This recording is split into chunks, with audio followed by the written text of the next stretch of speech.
Welcome to మీ TV news. Anupagunta పూడికతీత పనులు పరిశీలించిన ఎమ్మెల్యే కావలి పట్టణం వైకుంఠపురంలోని అనుపగుంట పూడికతీత పనులను కావలి ఎమ్మెల్యే కావ్య కృష్ణారెడ్డి బుధవారం పరిశీలించారు. స్థానిక ప్రజలతో మాట్లాడారు. అధికారులకు పలు సూచనలు చేశారు. అనుపగుంటలోకి మురుగునీరు చేరకుండా ఉండేలా చర్యలు తీసుకుంటామని తెలిపారు.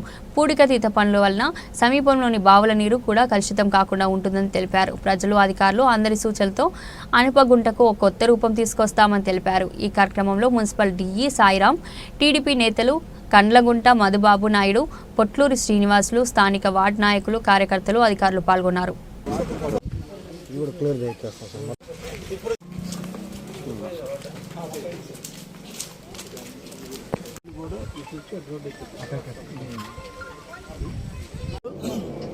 ఈ రోజున కావలిలోని వైకుంఠపురం ప్రాంతంలో ఈ రోజునటువంటి పనులని పరిశీలించేందుకు ఆనపగుంటని సందర్శించడం జరిగింది. దాదాపు 40 సంవత్సరాల నుంచి కూడా ఈ ప్రాంతంలో ఉన్నటువంటి ఆనపగుంట దుర్గంధభరితమైనటువంటి పరిస్థితులు రావటం, ఇక్కడ అంతా కూడా వాటర్ స్టాగ్నేట్ అయినందువల్ల స్మెల్ రావటం, అందరి ఇళ్లలో బావుల్లోకి నీళ్లు ఈ ఇనికేటప్పుడు సీపేజ్ వాటర్ అంతా కూడా నల్లగా రావటం, వాళ్ళకి డిసీజులు రావటం, ఇవన్నీ కూడా గత ఎలక్షన్లప్పుడు ప్రజలు నా ముందుకు తీసుకురావడం జరిగింది.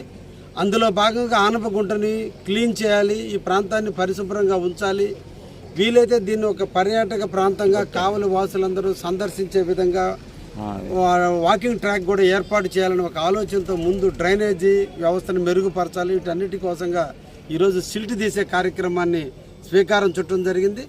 అయితే ఇక్కడ ఉన్నటువంటి మురికి నీళ్లు కావలిలో ఉన్నటువంటి రైల్వే ట్రాక్ పరమట వైపు ఉన్నటువంటి ప్రాంతం నుంచి అంతా కూడా ఇందిరానగర్ దగ్గర నుంచి వెంగళరావు నగర్, జనతాపేట మొత్తం కూడా నీళ్లు, వైకుంఠపురం నీళ్లు కూడా ఇక్కడికే రావడం జరుగుతుంది. రైల్వే వాళ్ళు నిర్మించిన డ్రైనేజ్ కావచ్చు, మున్సిపాలిటీ వారు నిర్మించిన డ్రైనేజ్ కావచ్చు, స్ట్రోమ్ వాటర్ డ్రైనేజీలు కావచ్చు, అన్నీ కూడా ఆనపగుంటకు అనుసంధానం చేస్తూ కట్టినటువంటి డ్రైనేజీలు. వీటిల్లో వచ్చేటువంటి వాటర్ మొత్తం కూడా ఈ గుంటను నింపడం, ఈ గుంటను నింపిన తర్వాత ఓవర్ఫ్లో వాటర్ అంతా కూడా ఈ మన సినిమా హాల్ లతా థియేటర్ ముందు ఉన్నటువంటి డ్రైనేజీలో గుండా కావలిలో ఉన్న పాపిరెడ్డి చెరువు వరకు కూడా ఈ నీళ్లు వెళ్ళడం కూడా జరుగుతుంది. ఇది వాస్తవంగా కూడా ఇరిగేషన్ డిపార్ట్మెంట్కి, అదేవిధంగా స్ట్రోమ్ వాటర్కి సంబంధించిన డ్రైనేజీ. అయితే దాన్ని ఈరోజు కావలిలో అన్ని మున్సిపాలిటీ లైన్లన్నీ కూడా ఈరోజు దాంట్లోనే కలిపినందువల్ల మురికి నీరు మయమైపోయి ఆ ప్రాంతంలో ఉన్న ప్రజలు అందరూ నివసించేదానికి ఇబ్బందికరమైన పరిస్థితులు ఉన్నాయి. కాబట్టి అతి త్వరగా కూడా వాటన్నిటిని క్లీన్ చేసే భాగంగా మొన్నటి రోజున 70 లక్షల రూపాయలతో కావలిలో అన్ని ప్రాంతాల్లో ఉన్నటువంటి డ్రైనేజీలు కూడా మేము క్లీన్ చేయించడం కూడా జరిగింది. అప్పుడు ఆనపగుంట ఆగిపోయింది కాబట్టి ఇప్పుడు ఆనపగుంటకి 20 లక్షలు నిధులు మంజూరు చేశాం.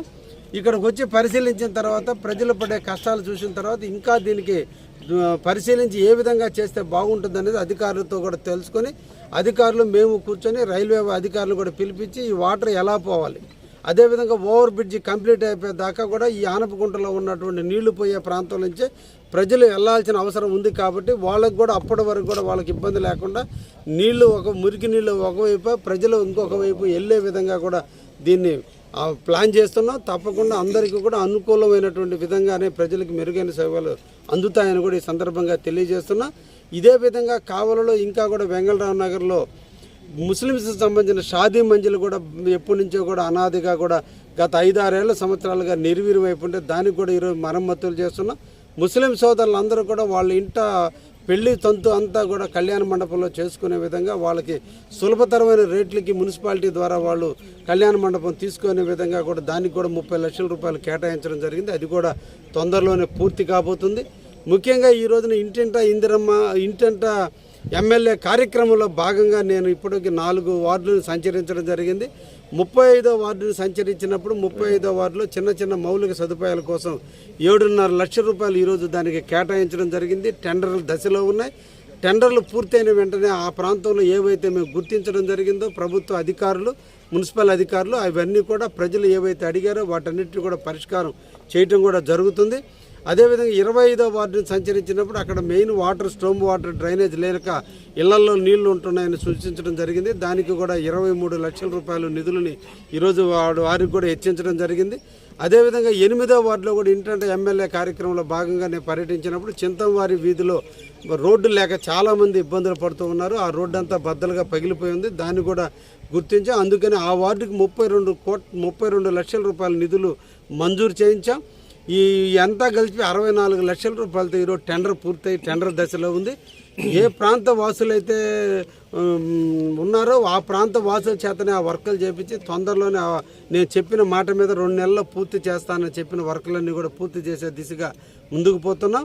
39వ వార్డులో ఇప్పటి వరకు కూడా పర్యటించాం. ఇంకా అధికారులు ఎస్టిమేషన్ వేయడం జరుగుతుంది.